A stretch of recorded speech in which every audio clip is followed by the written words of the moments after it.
Hey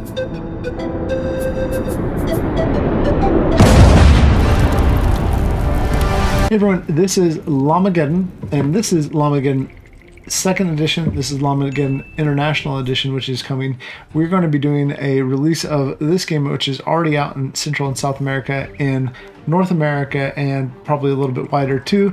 But as we do that, this will be going from this size box to this size box. It's just I don't have this yet. This is a prototype. In any case, I'm going to show you how to play the game. Let me know what you think of it. In Llamagedon, there are mildly intelligent llamas, an imminent meteor shower, improvised shelters, and a nerve-wracking struggle to survive. It's a 2 to 5 player card game where strategy, hand management, and a sense of urgency are required. In the game, there's 55 cards, as well as 6 expansion cards, which are part of the expansion thing, and 50 tokens for the expansion too. But it's all going to be in the box. It's all included there. You don't have to play the expansion. You can just play the basic way. So I'll show you how to play the basic way first. The goal of Llamagedon is to get as many of your llamas into these shelters as you can. They can either be these pre-built shelters, which are just a card that you put down in front of you, or you can build them using the resources at your disposal, using different colored leaves and even wild cards. To set up the game, you're going to take out the Llamagedon card from the deck. You're going to shuffle all the remaining cards and deal 4 to each player. Cut the deck in half and put the Llamagedon card back in the bottom half of the deck. Shuffle that. After you put the other half back on top of the deck, you're ready to play the game. Each turn will consist of 3 steps. 1. Draw a card from the deck. In case you have 1 or more shelter cards in your hand, you must put them down in your play area. These are the pre-built shelters. Or if you have 2 cards of the same color, like this, you can build a shelter. These are optional. You may or may not place them down in your play area. Either way, placing a shelter down in your play area is not an action. Then after placing down any shelters, you may play 1 action or pass. It's really that simple. The game is going to keep the sequence going until a player draws the Llamagedon card from the deck. Immediately after the Llamagedon card is drawn, every player must place down any of their built shelters. That's those shelters that include resources and wild resources. After this pause, the game will end after 2 more rounds exactly. Let's go ahead and talk about the 10 different types of cards. First of all, there's that Llamagedon card. It represents the Llama Armageddon, I guess. This meteor shower unleashes the final 2 rounds of the game.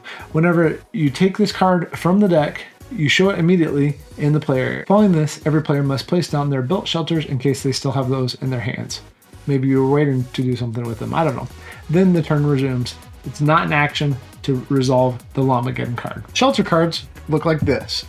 The last line of defense against the Llamagedon, shelter cards must be played in your playing area as soon as you have them on your turn. It's not an action to do that though. There are 20 different resource cards in the deck, and you can do a couple different things with them. If you have 2 of the same, then you can use those to build a shelter. The 4 colors are red, blue, yellow, and green. There's also a wild, which can be used with any of those. When you play a shelter like this, it's called a built shelter.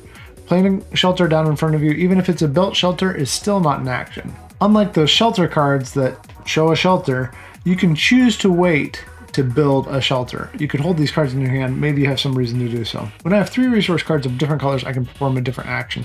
I can use them to take any card from the discard pile and put it in my hand. If I take a shelter card from the discard pile, I just get to put it right back into play in front of me. When I have a wild, I can either use it as part of a built shelter, or I can use it as part of that 3 different resources to take anything out of the discard pile. When I spend 3 resources to take something out of the discard pile, they just go right into the discard pile themselves too.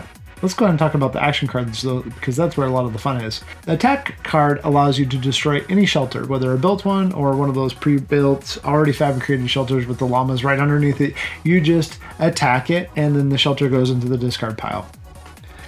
The steal card allows you to steal a shelter, either a built one or again one of those pre-built ones. You take it from the other player and put it right in front of you. You have now stolen that shelter. The swap card allows you to swap any card from your hand with another card. Now, in order to play this, you have to have at least 1 other card in hand to play it. Otherwise, what would you be swapping? So you would play this into the discard and then swap 1 card in hand with a card that another player has.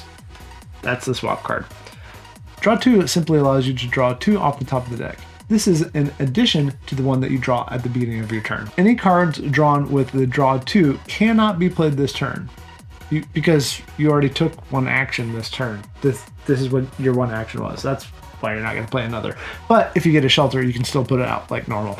Placing this card down on top of one of your shelter allows it to be protected from attacks and steals, and instead of discarding it, it stays there on top of the shelter that it's protecting. In other words, it's not discarded. Finally, we have our block card.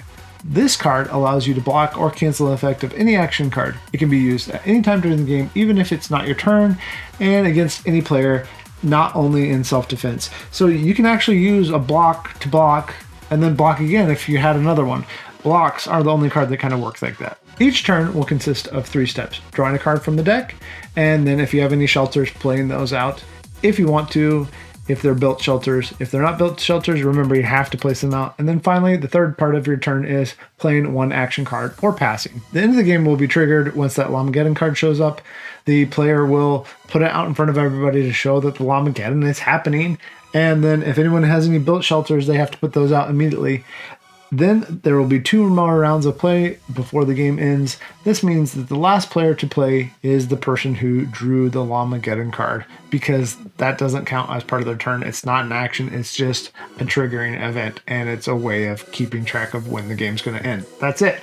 So if you draw the Llamagedon card, you're going to have the final play of the game. Some things that you need to know that are important rules: there is a hand limit of 7 cards. If you have more than 7 cards, then you're going to have to discard down to 4. Wild resources are tricky because if anybody has one out in front of them, including the player who has it out in front of them, you can trade it for the correct type of resource. Let's say I had a wild and any color, and I use those as a built shelter, and I put them down in front of me. At any point, I can, or someone else could, just take the correct color, and since it's yellow, matching yellow, and switch it out with the wild and put that wild right back into their hand for the yellow resource. This works the same for every color.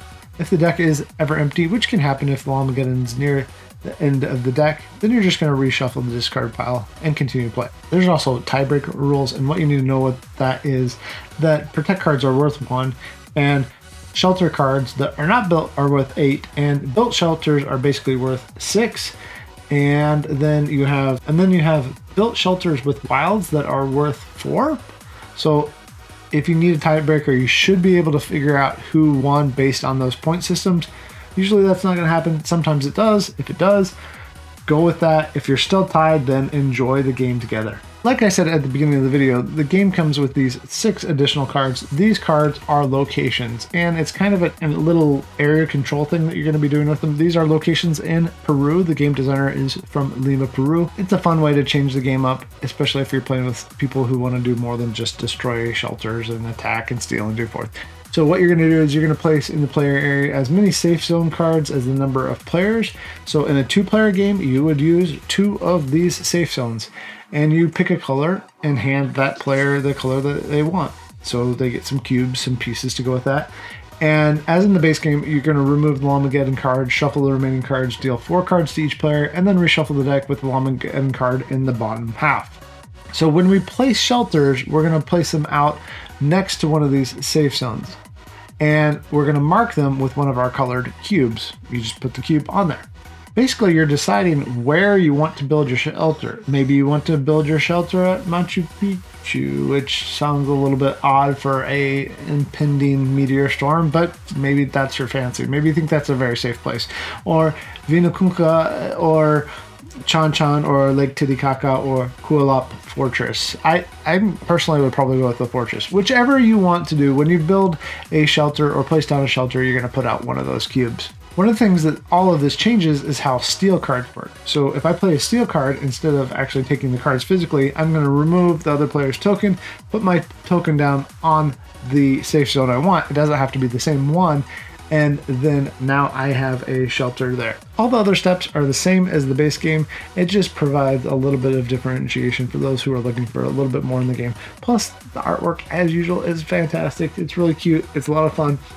And it's based on real places. At the end of the game, when you're playing with the safe zones, you're going to look at who has the most control of each safe zone. If you're still tied, then you'll look at the type of shelter using the method that we talked about before.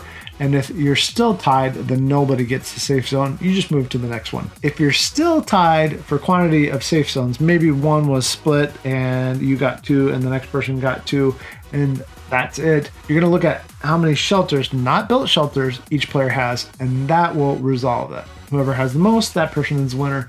And in case they're still tied, you could evaluate the types of shelters to determine the type of winner, or you could just say that was fun and move on and have a good time with the game.